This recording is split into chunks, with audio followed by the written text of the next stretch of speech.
New Year's resolutions.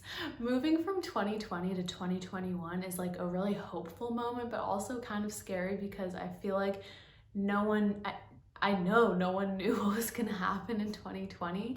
So let's just hope that 2021 is a little bit easier, a little bit lighter and brighter.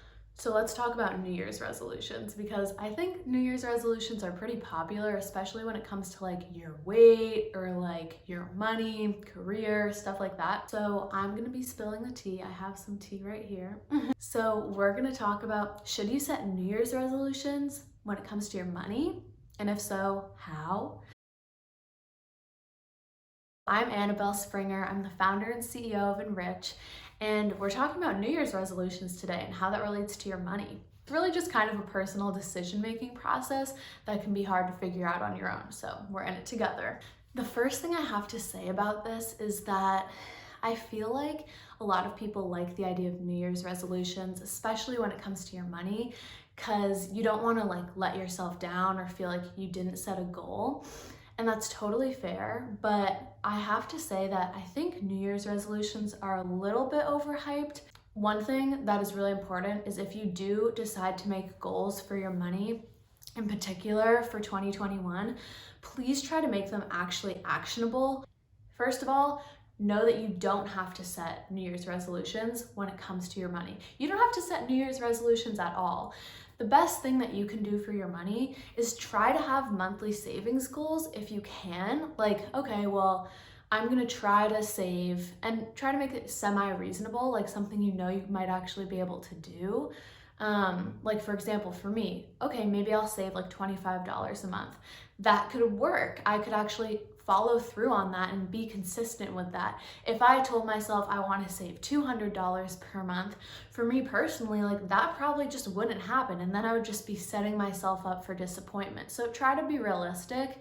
You want to push yourself, but I think when it comes to your money and New Year's resolutions, the priority should be consistency. And another thing about New Year's resolutions when it comes to your money is you don't want to set too many if you do end up setting them, because if you set New Year's resolutions for yourself with anything, if you go really hard and you do like 10 different things, like I want to stretch every day and I want to work out every day and I want to stop drinking coffee and all of this, it's just going to be so hard to fulfill on a day-to-day basis.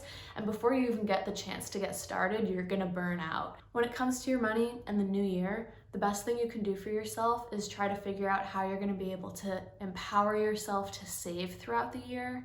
And whether that's through trying to create a budget or trying to set a monthly savings goal. And something that helps me is like, okay, well, I don't like it when my checking account gets below, let's say $100, just for sake of having an example. As a student, not letting my checking account go below $100 can actually be pretty challenging. Let's try to figure out then how much could I try to save? It might not be a high number, but if it's something that you actually might be able to be consistent with on a month-to-month basis, or even if it's 9 out of 12 months of the year, that's a great ratio. So just try to make it something that you'll actually be able to follow through on. Set yourself up for success without setting yourself up for failure. When it comes to New Year's resolutions for 2021 and in general, I have to say, like, I don't think it's the most helpful thing for a lot of people.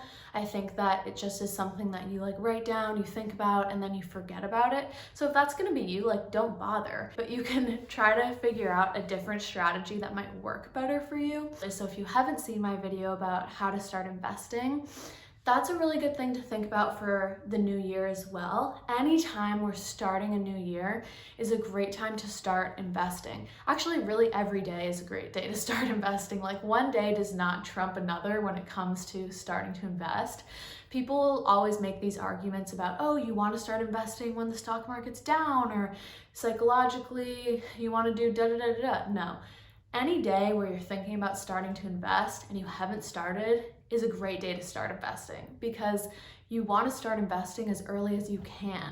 So if that means starting to invest at what maybe someone says isn't the perfect time to enter the stock market, it doesn't matter. For your personal case, more often than not, it's going to help you and benefit you to start earlier than later. So the sooner you can start investing, the better.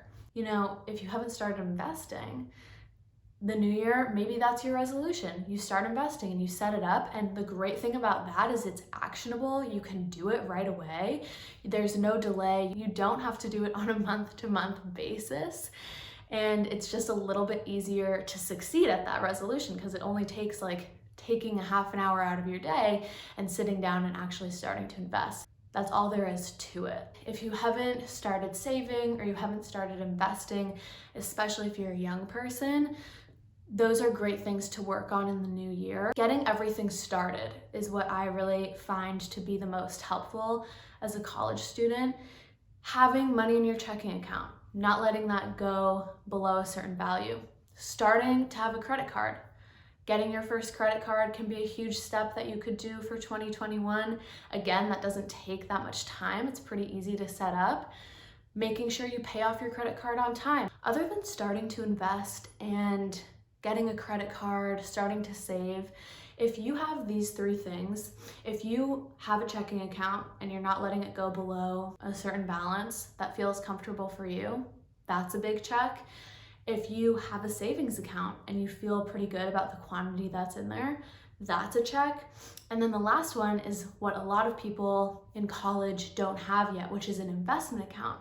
So this is a great time to open that up. Start your investment account, move a little bit of money from your savings to your investments and open up that investment account so that you have all three things checked off.